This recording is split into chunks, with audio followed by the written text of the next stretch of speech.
মানুষ খোঁজে জান্নাত জাহান্নাম কোথায়, কিন্তু আল্লাহ কোরআনের মধ্যে মানে পরিষ্কারভাবে বুঝিয়ে দিয়েছে যে জান্নাত জাহান্নাম এই পৃথিবীতেই। কিন্তু অধিকাংশ মানুষ সেটা বুঝতে পারে না। এই জন্যই যে কোরআনকে বলছে বোঝার জন্য পড়তে, বোঝার জন্য যদি পড়ে তাহলেই বুঝতে পারবে। যদি বোঝার জন্য না পড়ে, যদি তার মানে আমাদের ভাষা মাতৃ যে যে ভাষাটা আমাদের স্বীয় ভাষা, কি ভাব প্রদর্শন করার ভাষাটা হচ্ছে বাংলা। কিন্তু যদি আরবি ভাষায় পড়ে সেটাকে যদি না বুঝে যদি পড়ে যায়, তাহলে সে কোনোদিন বুঝতে পারবে না। তাহলে তার ভাষাটাকে ভাব প্রদর্শন করার ভাষাটাকে বুঝতে হবে। এই যে আল্লাহ কোরআনে কী কথা বলেছে, যেমন জান্নাত জাহান্নাম এই পৃথিবীতেই এবং আমাদের চোখের সামনে সেটা দেখতে পাওয়া যাচ্ছে। যেমন সূরা মায়দা ৬০ নম্বর আয়াতে যে কথাটা বলছে যে বাঁদর মানে যারা মানে অসৎ কর্ম করবে তাদের প্রতিফল হবে, এবং তাদের ঘর আমি শূকর এবং বাঁদরে রূপান্তরিত করেছি বলছে। এবং আরেক জায়গায় যেটা সূরা হুদ সূরার ১০৬ এবং ১০৭ নম্বর আয়াতে যেটা বলছে যে এই পৃথিবীতেই জান্নাত, এই পৃথিবীতেই জাহান্নাম। আর এই আসমান জমিন যতদিন বর্তমান থাকবে ততদিন জান্নাত জাহান্নাম থাকবে। তাহলে এই আসমান জমিন বর্তমান আছে, তাহলে জান্নাত জাহান্নাম এখানেই আছে। এটা তো পরিষ্কার। এবং আরেকটা সূরায় বলছে তোমাকে এবং তোমাদের পূর্ববর্তীদেরকে একত্রিত করেছি। তাহলে এই হিসাবে পরিষ্কার হয়ে গেল যে কোরআন বুঝিয়ে দিচ্ছে যে এই পৃথিবীতেই জান্নাত, এই পৃথিবীতেই জাহান্নাম, এবং আমাদের চোখের সামনে। আজকে আমরা মানুষ, আমরা সব কিছুটাই আমাদের ক্ষমতা সাধ্যের মধ্যে আমরা চাইলে সেটা পাই। আমরা যদি ভাবি যে আমরা একটা ভালো কিছু রান্না করে খাবো, খেতে পারবো। আজকে যদি আমরা ভাবি আমরা বোম্বে থেকে দিল্লি যাব, দিল্লি থেকে সুরাট যাব, যেখানে যাওয়ার ইচ্ছা মনোভাবনা রাখি, পারবো। এবং আমরা আমাদের ড্রেস, শীতকালের ড্রেস আলাদা, গরমের ড্রেস আলাদা, ঠান্ডার ড্রেস আলাদা, বর্ষার সময়ের তার আলাদা। তাহলে সব কিছুটাই আমাদের মানে আমরা সেই কষ্ট অনুভবটা করি না, আমরা শান্তি অনুভব করি মানুষ। কিন্তু যারা জন্তু জানোয়ার তারা কিন্তু তাদের রান্না করে খাওয়ারও ক্ষমতা নেই। আর তারা মানে নিজেরা কি খাবার খাবে সেই সঞ্চয় করতে পারছে, কিন্তু একটা পশু আরেকটা পশুর ওপর পশুর খাবার। এটাই জেনে রাখবেন যে ছোট একটা মানে জন্তু, সে একটা বড় জন্তু একটা ছোট জন্তুকে খাচ্ছে, সেই ছোট জন্তু আর একটা ছোট ছোট জন্তুকে খাচ্ছে। তাহলে তাদের কত কষ্ট, তারা রোদ বৃষ্টি ঝড়ে পড়ে আছে। তাহলে এটা তো পরিষ্কার যে তারা এক কথায় নরকেই পড়ে আছে। তা সে তাদের মানে কষ্টটা কত ভয়ঙ্কর। কিন্তু মানুষ এই জিনিসটা বোঝে না যে কেন কেন ওদের ঘর ওখানে দিয়েছে। এটাই তো বিষয়, যে আজকে আমরা মানুষ হয়ে ভালো আছি, আমরা কিন্তু ওটা দেখতে পাই না, ওদের ঘর দেখে অনুভব করতে পারি না যে ওদের কষ্টটা কতটা। তাহলে আমরা যদি সেরকমই, ওইখানে বলছে যে আমি তোমার নিজের জাতকে পরিবর্তন করব না তুমি যতক্ষণ না নিজেকে পরিবর্তন করবে। তাহলে নিজেকে পরিবর্তন হচ্ছে মানুষ হয়ে জন্তুর আচরণটা যাতে না করে। তাহলে মানুষ হয়ে যদি জন্তুর আচরণ করে বা সেই মানসিকতা পুষে যদি সে নিজে চলে, তাহলে তার কি সেই আচরণটাই তার থেকে যাবে। এবং সেই মানে আচরণ করে করে একটা কালচার, সেই কালচারটা কোথা থেকে আসে, ব্রেন থেকে আসে। সেই কালচার করে করে তার হ্যাবিটে পরিণত হয়ে যায়। তা তখন সেই কালচারে যখন হ্যাবিটে পরিণত হয়, সেই অনুযায়ী তার বডিটা তখন মৃত্যুর পরে সেটাই তৈরি হয়।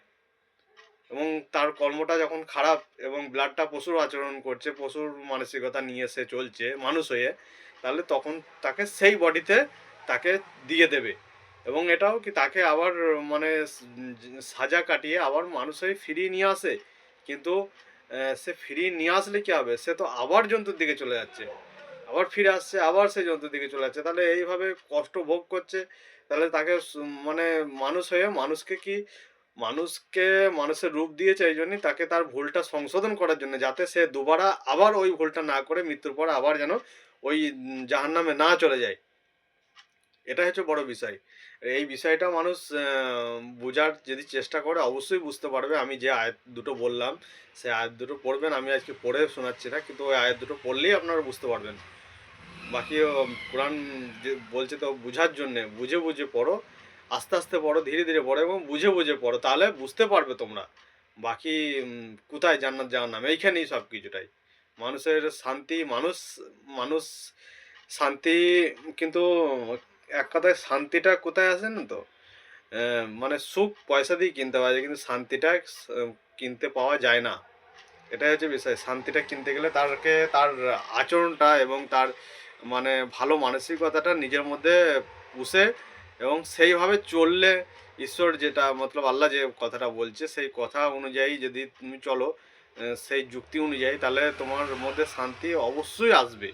আর এটা তো মানে শান্তি তো আর মুখে নয় যে আমি মানে একটা মানুষকে যদি বলে তোমার শান্তি রহমত বর্ষণ হোক, কিন্তু সেটা নয়। মানে পরিষ্কার যে শান্তিটা হচ্ছে নিজের মধ্যে থাকবে, নিজের মধ্যেই থাকবে যদি তুমি মানে চাও যে আমি শান্তিটা নিয়ে আসবো। সেই কর্মটা ভালো করলেই তোমার মধ্যে শান্তিটা থাকবেই, অবশ্যই থাকবে, দেখবেন। আর আমরা এটাই যাতে এই কর্মটা ভালো করলে আমরা ওই পরকালে মানে মৃত্যুর পরে জন্তুর দিকে যাব না। তাহলে ভালো আচরণ এবং ভালো মানসিকতাটাকে ঠিক রাখলে তাহলে আমাদের হিসাব কিন্তু অন্য জন্তু জানোয়ারের সাথে হবে না, মানুষের সঙ্গেই হবে। তাহলে আমাদের হিসাব কিতাব সেই মানুষের সঙ্গে হবে যেখানে, তাহলে আমাদের আচরণ ব্যবহার আমাদের মানে যেটাই করব সেটা মানুষের সঙ্গে সেই রকমই করতে হবে। এবং আল্লাহ বলছে আমি তো অন্তর্যামী তোমার। তাহলে অন্তর্যামীটা কোথা থেকে? অন্তর্যামীটা তো আর মানে মানুষের আমি একটা মানুষের সাথে খারাপ আচরণ করছি, এবং অনেক মানুষের সাথে ভালো আচরণ করা হয়। তাহলে ভালো আচরণটা ওপর থেকে করছি, কিন্তু ভেতরে আমার মধ্যে আছে খুব খারাপ, তার প্রতি একটা খুব নোংরা মানে পোষণ করে রেখে দিয়েছি। তাহলে আল্লাহ তো বলছে আমি অন্তর্যামী, তাহলে অন্তরের খবর তো আল্লাহ জানে। তাহলে সেই অনুযায়ী করলে মানুষের চোখে ভালো হলে কিন্তু আল্লাহর চোখে ভালো হবে না কোনোদিন। কিন্তু যদি সে মানুষের চোখে সে ভালো হয়েও থাকে, কিন্তু তার সেই যে ভালো মানসিকতাটা যে ওই মানুষের চোখের সামনে আছে, কিন্তু সেই মানে খারাপটা একদিন তার চোখের সামনে পড়েই যাবে, কেননা তার অন্তরে পোষা আছে যেহেতু, সেটা একদিন প্রকাশ হয়েই যাবে। ওই জন্যই আল্লাহ বলছে আমি সাক্ষী ছাড়া কাজ করি না। আর যখন সেই প্রমাণটা হয়ে যাবে মানুষের চোখে, তখন আল্লাহ সেই জায়গায় ফেলে দেবে তাকে। তাহলে ওই জন্যে এগুলো কোরআন হচ্ছে বুঝতে হয়, বুঝলে অবশ্যই এগুলো বোঝা যাবে।